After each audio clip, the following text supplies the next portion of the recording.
Jeffrey Epstein's rise to wealth remains one of the most debated and scrutinized stories in modern American history. Unlike traditional billionaires who built fortunes through companies or inventions, Epstein's financial ascent followed an opaque and unconventional path. Born in 1953 in Brooklyn, New York, Epstein grew up in a middle-class Jewish family and showed early aptitude in mathematics. His intelligence helped him gain entry into elite academic and social environments, which would later become central to his financial success. This video explores how Epstein accumulated wealth, the institutions that enabled his rise, and the powerful individuals he surrounded himself with. Understanding his story requires separating documented facts from speculation, while examining how privilege, access, and secrecy shaped his trajectory. Epstein's early career did not begin in finance, but in education. In the mid-1970s, he secured a teaching position at the prestigious Dalton School in Manhattan, despite lacking a college degree. This opportunity introduced him to New York's elite families, including students whose parents were influential in finance, law, and politics. Epstein taught math and physics, but more importantly, he learned how elite social circles functioned. His confidence, intellect, and ability to converse with powerful adults distinguished him. One such connection would later prove critical. Dalton was less a stepping stone academically and more a social gateway, positioning Epstein to transition from modest beginnings into rarefied financial networks. Epstein's transition from teaching to finance came through his relationship with Alan Ace Greenberg, the CEO of Bear Stearns. Epstein joined Bear Stearns in 1976, reportedly without a college degree, a rare occurrence even then. His role involved advising wealthy clients, and he quickly gained exposure to high-level financial transactions. Epstein developed a reputation for confidence and strategic thinking, though details about his exact responsibilities remain unclear. What is documented is that he gained access to clients with immense wealth and influence. Bear Stearns provided Epstein with credibility, financial knowledge, and connections that would later form the backbone of his independent operations. After leaving Bear Stearns in the early 1980s, Epstein founded his own financial firm, J. Epstein & Co. The firm marketed itself as managing money exclusively for billionaires, an unusual and highly selective niche. Epstein claimed to oversee vast sums, though the identities of most clients were never publicly disclosed. This secrecy fueled speculation but also reinforced an aura of exclusivity. One confirmed long-term client was Leslie Wexner, the billionaire founder of L Brands. Epstein's association with Wexner marked a major turning point, providing both financial backing and social legitimacy within elite circles. Leslie Wexner played a central role in Epstein's financial rise. Wexner became deeply embedded in Wexner's personal and business affairs, even gaining power of attorney at one point. Wexner transferred significant assets to entities associated with Epstein, including property in New York. This relationship allowed Epstein to present himself as a trusted financial advisor to one of America's most powerful retail magnates. Through Wexner, Epstein gained access to politicians, academics, and wealthy donors. While the full financial details remain private, public records confirmed that Epstein's lifestyle and assets expanded dramatically during this period, signaling a major leap in his personal wealth. Epstein's wealth was most visibly expressed through his real estate holdings. He owned or controlled multiple high-value properties, including a Manhattan mansion, a Palm Beach estate, a private island in the U.S. Virgin Islands, residences in New Mexico and Paris.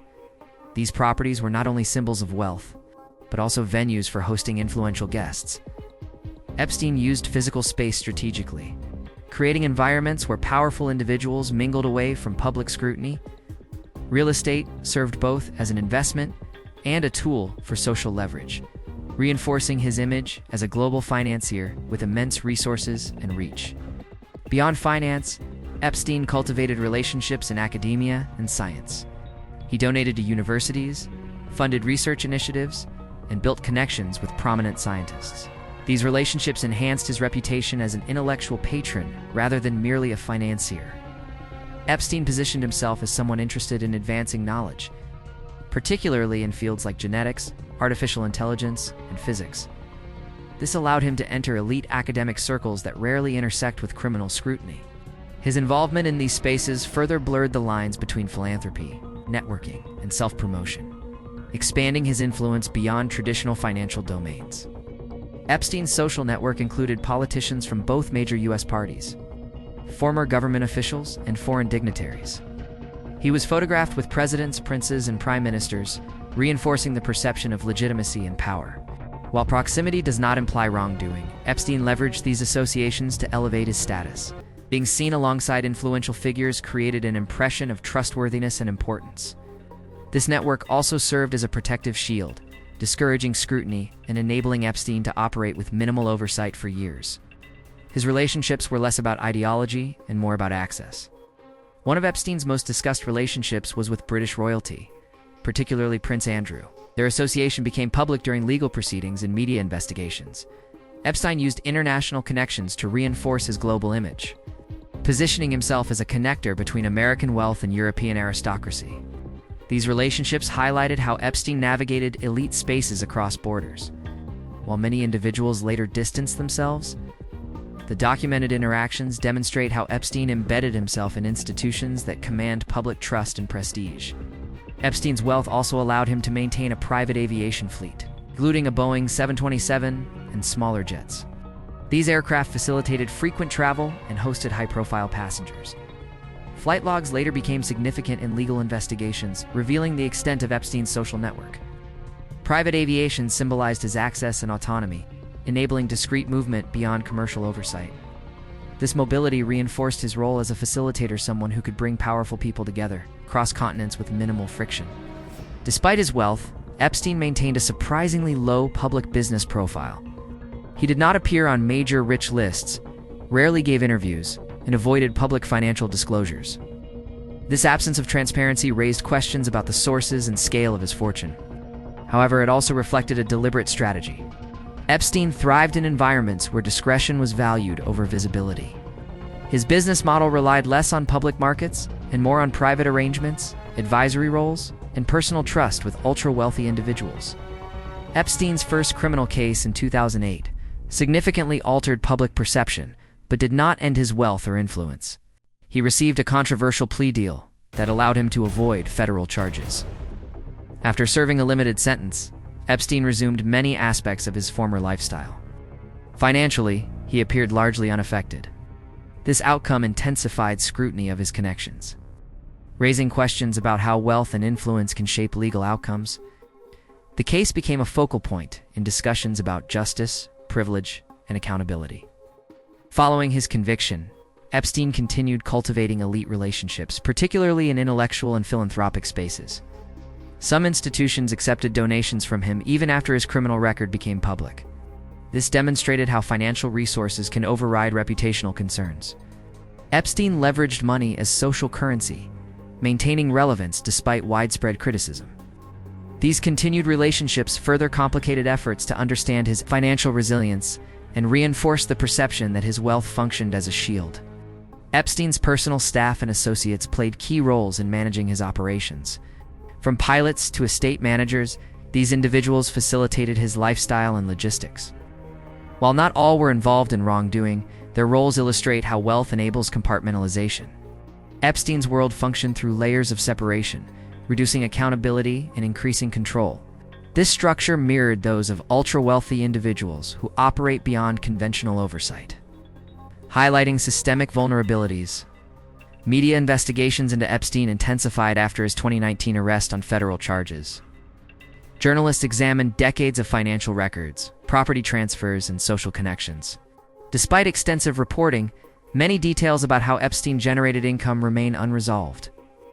This lack of clarity underscores how modern wealth can exist beyond public scrutiny.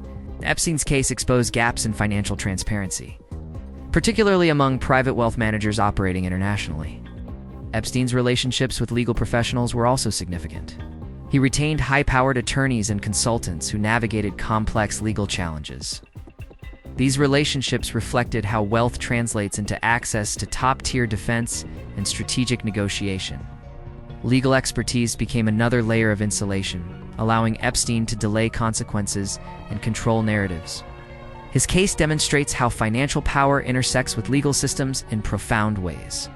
Internationally, Epstein held banking relationships in multiple jurisdictions. Offshore accounts and foreign trusts reportedly played roles in managing assets. These structures, while not inherently illegal, complicate oversight and taxation. Epstein's use of global finance reflects broader trends among the ultra-wealthy, emphasizing mobility, secrecy, and asset protection. Understanding his wealth requires understanding this global financial ecosystem. Epstein's death in 2019 ended legal proceedings, but intensified public interest. Questions surrounding his finances and relationships remain unresolved. Investigations into his estate revealed ongoing complexities, including compensation funds for victims. His wealth, even in death, continued shaping outcomes. The story shifted from accumulation to accountability, highlighting the long-term consequences of unchecked power. The Epstein case forced institutions to reevaluate their acceptance of donations and associations. Universities, nonprofits, and foundations faced scrutiny for prioritizing funding over ethics. Epstein's philanthropy became a cautionary tale about reputational risk. His wealth revealed how money can influence institutional decision-making, often at the expense of moral clarity. Public fascination with Epstein's connections often overshadows systemic issues his story exposes. His rise wasn't solely about individual manipulation, but about structures that reward access, discretion, and exclusivity. Epstein navigated these systems effectively, exploiting gaps in social norms. Understanding this context shifts focus from sensationalism to structural accountability. Epstein's relationships were transactional, built on perceived mutual benefit. Whether financial advice, donations, or access to exclusive spaces, he positioned himself as valuable. This approach allowed him to integrate into diverse elite circles. His wealth functioned less as an end goal and more as a tool for influence. Unlike traditional entrepreneurs, Epstein didn't create a visible product or company. His value lay in connectivity, linking people, capital, and opportunity. This intermediary role made his income harder to trace, but highly effective. It also made his influence dependent on trust, which he carefully cultivated. Critically, Epstein's story highlights how charisma and confidence can substitute for credentials. His lack of formal education did not hinder his rise. Instead, social intelligence and strategic positioning compensated. This challenges conventional narratives about merit and success. The secrecy surrounding Epstein's finances continues to fuel speculation. However, focusing solely on mystery risks, missing documented realities, his wealth was real, his assets substantial, and his relationships influential. These facts alone warrant examination without exaggeration. Epstein's ability to recover socially after conviction underscores the power of wealth to rewrite narratives. Access to private spaces and elite networks minimized public accountability. This dynamic raises broader questions about equality before the law. For historians and journalists, Epstein represents a case study in modern elite power. His story intersects finance, politics, philanthropy, and crime. Each dimension reinforces the others, creating a complex portrait of influence. Understanding Epstein's wealth also requires examining cultural deference to money. Societies often equate wealth with legitimacy. Epstein benefited from this assumption, delaying scrutiny and enabling access. Ultimately, Epstein's rise was not inevitable, depended on institutions and individuals who enabled him. Accountability extends beyond one person to systems that prioritize discretion over transparency. The enduring interest in Epstein reflects unresolved questions about power in modern society. His wealth exposed vulnerabilities in financial oversight, legal accountability, and institutional ethics. Jeffrey Epstein's story is not just about how one man got rich, but about how wealth can distort accountability in relationships. It serves as a warning about unchecked access, secrecy, and privilege. Understanding this story matters not for fascination, but for preventing similar abuses of power in the future.